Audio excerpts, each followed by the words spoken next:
Ini sudah tidak tajam. Ya, sah, puntul ya. Puntul ya, tuh. Puntul sah. Kelihatan Ya. banget tuh. Bandung. Tunggu. Iya, ada tekanan. Ini bekas benturan-benturan yang awal. Kali itu.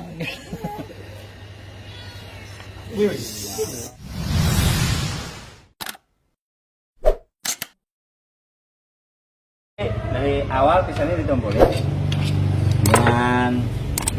dengan kondisi sudah tidak tajam. Ya, sah, puntul ya. Puntul ya, tuh. Puntul sah. Kelihatan Ya. banget tuh pantul bilangnya. Ya. Ya, sah, udah. Ah. Dan retak di sininya. Jadi ada beberapa pandangan yang tidak boleh kita lupakan, bahwa teknik ngasah Indonesia itu luar biasa. Kita mungkin pernah lihat teknik ngasah yang seperti ini. Tapi kalau kita perhatiin, teknik ngasah sebenarnya dari sini dia. Dari sini muter. Ini saya pernah perhatiin sangat sungguh-sungguh sekali. Saya dapat ilmu ini di Bandung. Sungguh-sungguh sekali. Akhirnya habisnya di sudut 45 derajat di sini. Baliknya pun sama. Kalau kita bikin slow motion. Seperti ini ada. Gitu. Nah, terus depannya pun begitu. Sama. Untuk daerah-daerah Asia kemarin, banyak yang masih begini. Jadi kalau kita lihat ini sudut batu, yang penting konstan dan tekanan yang sama. Konstan di sudut dan tekanan yang sama. Ini kan 90 derajat nih. Ini kita ambil 45. Yang di sini juga 45. Jadi kalau bisa konstan. Dari ujung sini sama. Ini pergerakan lambatnya. Nggak dikasih air. Ya, ini contoh pergerakannya, Pak. Ini contoh gerakan pisau. Ini contoh gerakan pisau seperti ini.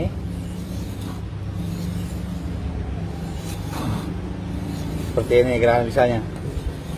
Terus yang kedua, ada juga yang seperti ini.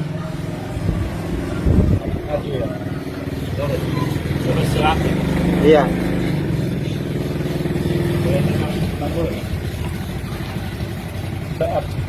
Balik lagi.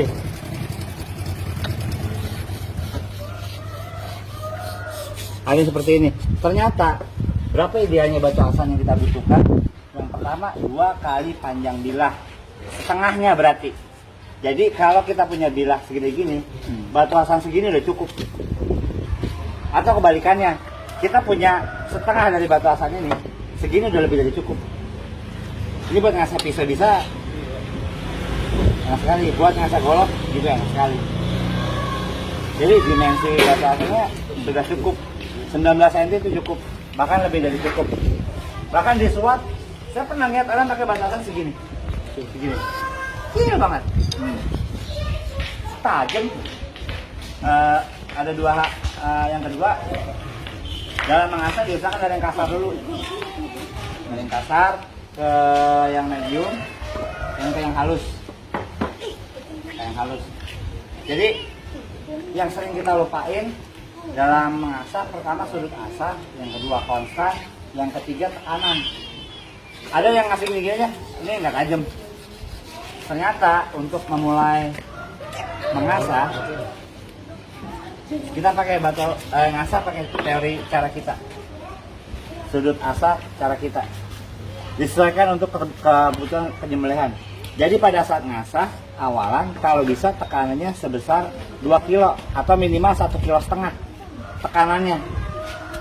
Jadi percuma abrasifnya batu ke bilah kalau tanpa tekanan.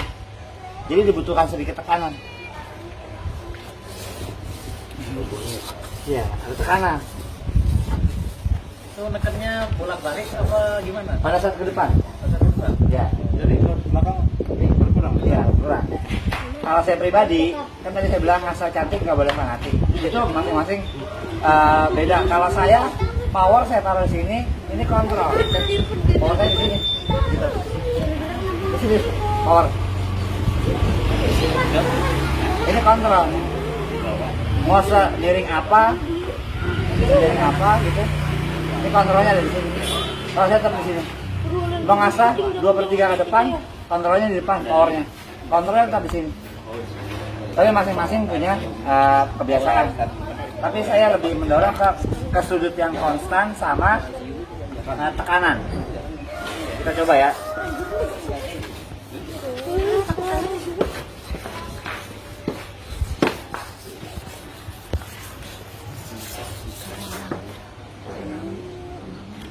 Sebentar.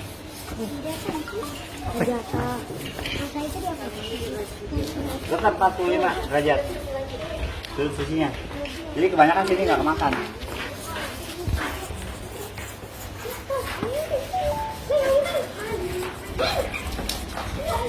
Sampai kapan kita pindah ke batu medium? Nah itu pertanyaan penting guys. Sampai kapan? Dikala kita sudah merasa ada burel. Burel itu sudut mata pisau yang sudah mulai mengecil. Nah di sini nanti kebayang nih, ada yang miring ke kiri, miring ke kanan. Itu disebut burel. Nah itu saatnya kita pindah ke batasan yang berikutnya.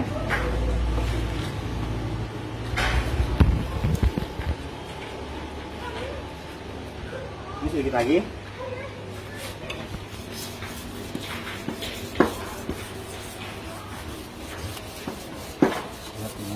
Aman. Kita sebelah sini bareng-bareng.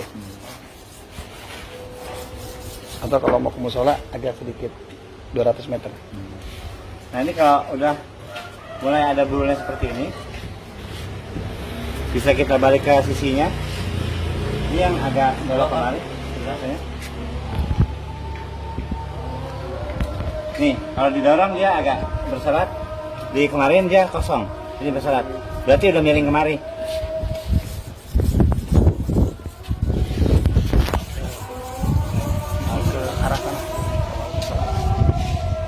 Kita break dulu lagi azan. Kita lanjutkan. Ya, masih bersama saudara-saudara kita Julaiha Banten. Jadi tadi kita udah mulai dengan bagaimana mengasah di awal dan bagaimana kita sudah dapat bur sedikit. Itu artinya bahwa kita sudah waktunya pindah dari batasan yang kasar ke yang sedang. Oh, sudah. Batasan yang sedang nih. Yang sedang saja. Nah, jangan lupa pada saat kita berpindah, kita pun harus memperlakukan tekanan yang berbeda. Untuk batu aksan yang agak kasar ini, kalau tadi kita 1,5 kilo tekanannya Berkurang. Nah, ini berkurang menjadi 1 kiloan. 1 kiloan. Bagaimana melatih tekanan itu 1 kilo, 1,5? Saya juga nggak yakin. Tapi saya latihannya pakai timbangan. Timbangan itu. Oh segini sekilo, oh segini setengah kilo gitu. Jadi patokannya timbangan aja. Nggak ada ukuran akurat dalam tekanan, tapi kira-kira sekilo. Nah kurang lebih sih gitu. Kita pakai pola yang sama dengan sudut kemiringan yang sama. Sudut kemiringan yang sama. Kita bisa rasakan kalau dapat bur. Nah ini segini nih. Kerasa mata pisaunya. Jadi dari 45 ke 45 derajat yang di atas.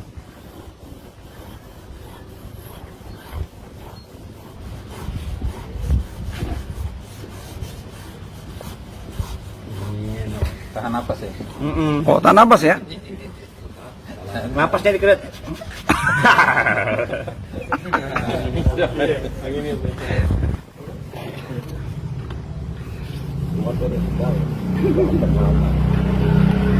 Nggak bisa, saya ngerokok yang ngasah ya. Kamu ngerokok dong, enak katanya. Iya. Ada tangan ketiga. Rasakan batasan kedua. Dikala kita sudah mendapat buru kedua. Masih terasa juga ya. Kemari, ada yang dari kemari. Nanti kalau kita raba kosong, agak kosong. Kalau sudutnya udah flat, ini kan masuk pisau tradisional ya. Kalau yang pisau pabrikan udah flat, kita kalau ngasah di sudut kemiringan yang sama, itu burunya bisa kita tarik seperti rambut. Flat. Nah, jadi Pisau itu ya? Pisau pabrik ada. karena sudutnya emang udah dikasih tanda di sana. Kalau ini kan kita harus sedikit merubah, sedikit meraba gitu. Jadi ada tapi penyok-penyok sedikit. Gitu. Ini belum, sedikit lagi. Nah mungkin pakai bisa ngeraba. Nah ini kelihatan pakai gitu. Nah ya. Nah, ini burunya nih. Tai besi lah bahasa Sundanya mah. Nah, Itu suwel tuh ya. ah, Somplaknya itu ya. kelihatan dari bekas benturan-benturan yang awal. Berarti jadi acara itu jatuh bermalam Kalau gitu nggak kena sampai ujung situ ya? sampai ke sini. Yang sini. Kena ya? Kena, Kena ya? kena, tapi sedikit, nggak maksimal memang. Tapi jangan dipakai juga bawahnya. Karena kalau terlalu tajam pun suka kelewat kita safety. Kalau saya malah nanti setelah ngasah sekitar 1 cm saya tumbulin. Nah, demi untuk kebutuhan. Selamatan.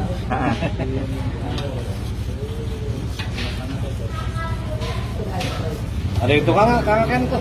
Nggak ada. Nggak ada. Feeling aja. Feeling aja. Tapi kalau biasa yang 50 biasanya 50 kilo gimana? Ya. Nah ini udah ada burunya lagi. Kecil sekali tapi. Ini saatnya kita pindah ke batu yang lebih halus. Hati-hati yang di belakang, ini karena ada ribuan orang, dompet amankan. Dompet bisa amankan. Karena niat baik jadi teman saya masih suka agak kambur. Dulunya penjahat, sekarang pakai peci. Sekarang penjahit. Sekarang penjahit. Aman lagi ngasah orang.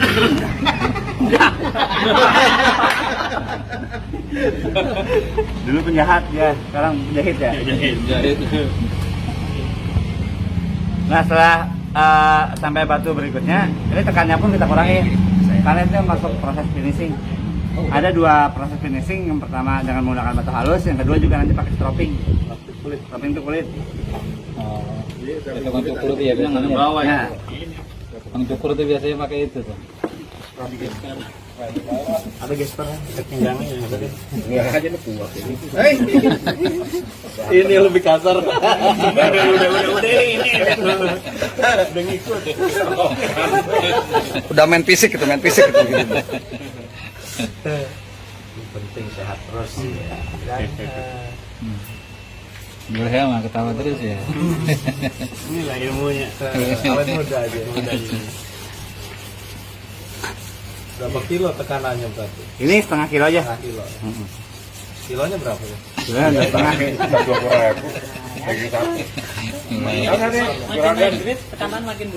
Makin berkurang.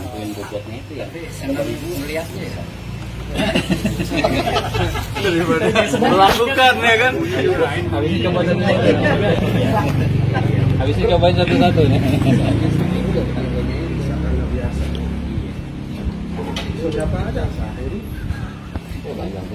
Ini mungkin bisa kelihatan sedikit buru-burunya. Ya. Oh, iya, itu. Nah, Satu batu asang. ini juga nih kelihatan. Kudu 3 batu asang ya. Kudu 3. Kalau mau maksimal.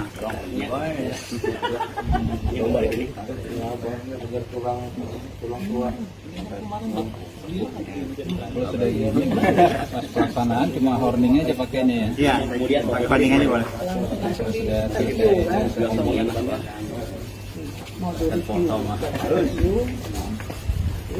Berarti gratis itu, nggak dibayar itu.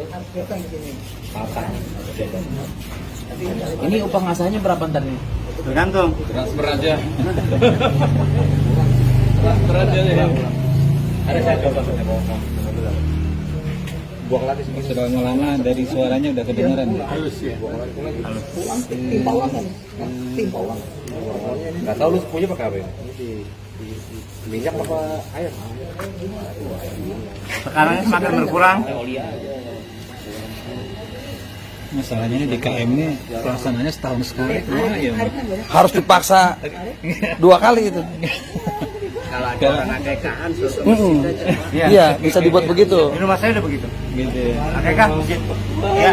Ini sekarang ini udah pakai asan halus. Kita tinggal lanjut proses pembuangan brul dengan cara dioles dengan tanah jeans.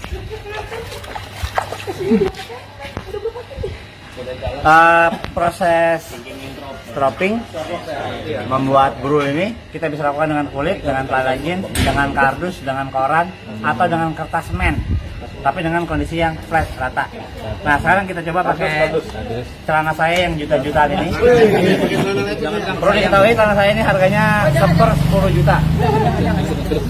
Jadi yang penting ada juta-jutaannya. 10 ini 10 juta-jutaan. Ada kulit? Kita saja udah botak sini habisin. Ya, nah, nanti kita cobain pakai kulit. Cut dulu. Mantap. Dropping. Ini namanya slice. Tuh kucing tuh. Slice. Itu slice, kita ulangin ya. Ini slice. Naris. Ya. Yang Asoy kedua, itu, asoy. berarti lebih tajam lagi nih, lebih tajam daripada slice. Apakah dia mampu? Kita coba push cut. Taruh, tempel. Nggak boleh disayat, didorong aja. Oh, itu namanya puskat. Tuh push cut. Dorong, cut, potong ya. Jadi udah sampai sini. Ini buat motong, insya Allah cukup. Kalau kupas.